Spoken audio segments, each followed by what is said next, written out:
Hello and welcome back again to Songs of Achievement. Here I am again with Thomas. No, wait.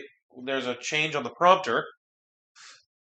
No, no. I have a restraining order.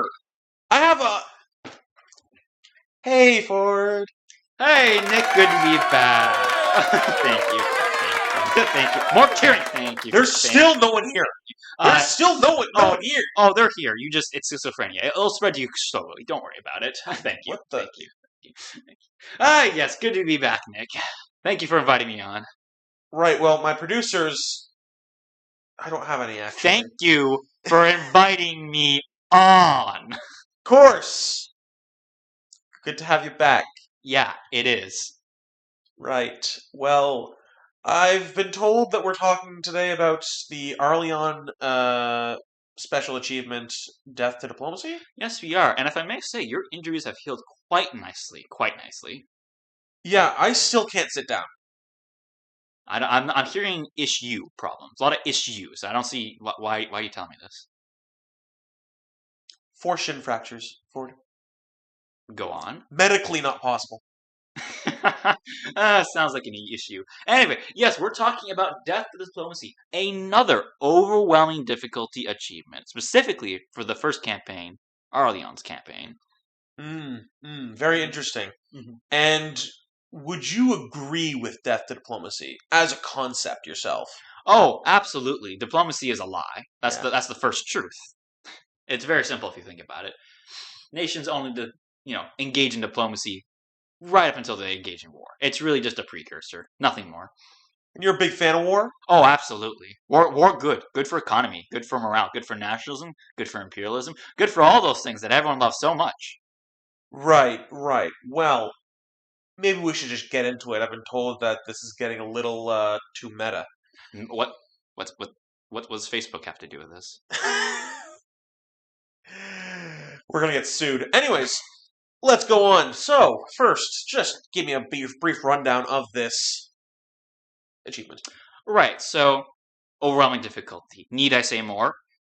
Just to reiterate some, very important facts from our previous video, quickly go over them, when engaging with overwhelming AI, always assume, sometimes it's times 2, sometimes it's times 3, but always by default assume times 3 for everything, even if it's really times 2, because that way you'll always be over-prepared.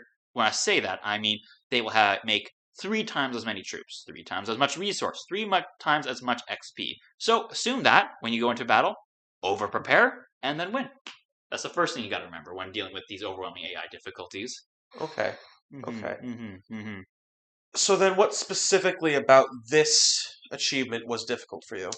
Well, it's its winning condition. So, with the Loth campaign, it's get 7 beacons of power, whatever. In this campaign, in this one, you have to win a single battle. It sounds very easy on paper, but it is actually hard.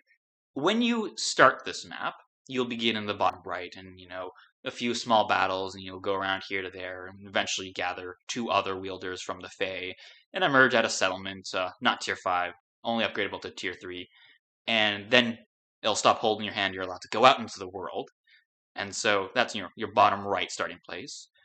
Your goal is diagonally across the entire map opposite of you in the top left. In the top left, tier 5 settlement, starting tier 5, all buildings already made, instantly finished research, overwhelming AI, is a wielder that will not move, will just stand there and wait for you to battle him.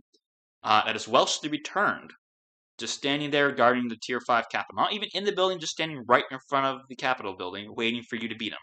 You beat him, you win. That easy. Go build an army and get him. Sounds easy, right? Sounds pretty easy. What's the catch? Yeah, you stupid if you thought that was that easy. No, they have other wielders that will be moving around the map, getting more settlements with huge armies, going around trying to kick your ass. It is difficult. There's a few different ways you could do this. Again, you're gonna want to do what I've said in previous campaigns, where for the first 3 levels of that campaign, you do it on simple difficulty, get all the items, sell them for gold on the final level, maximize your levels and XP, and make your build. Whether it's magic based, which is usually probably the best one, or martial based, for you to decide. with your main wielder, the main hero of the campaign, I would argue that you want to go for a melee range build, so a lot of ranged offense, always get spell resistance, and a few other key things. But those are the builds you want. Okay, and for Arleon, I know they have multiple different forms of ranged units. Which would you prefer? Tier 1, Tier 2, or Tier 3?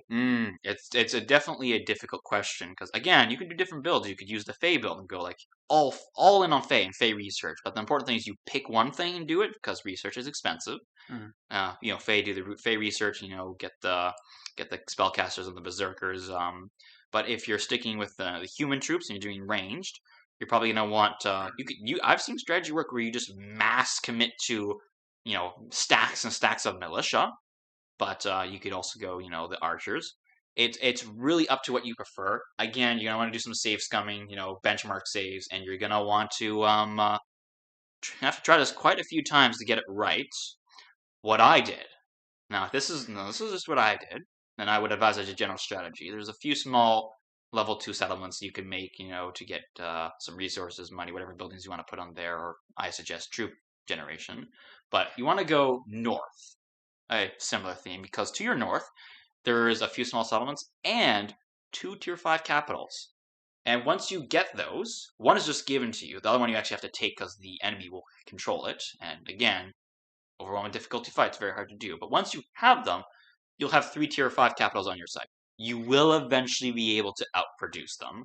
That's a longer term goal. I got impatient, so what I did is I used 2 wielders, made 2 armies, went and attacked Welsh, and suicided the first army, and then won with the second one, because I tried a few different times making my way over to him with an army, and he won both times. So I kind of scammed it by sending 2 armies one after the other, and eventually beat him. And that's how I did it.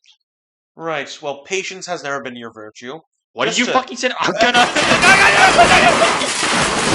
Okay! Cut commercial! Oh, fuck this door. Oh, welcome back from that brief break. Just to take it back from the game.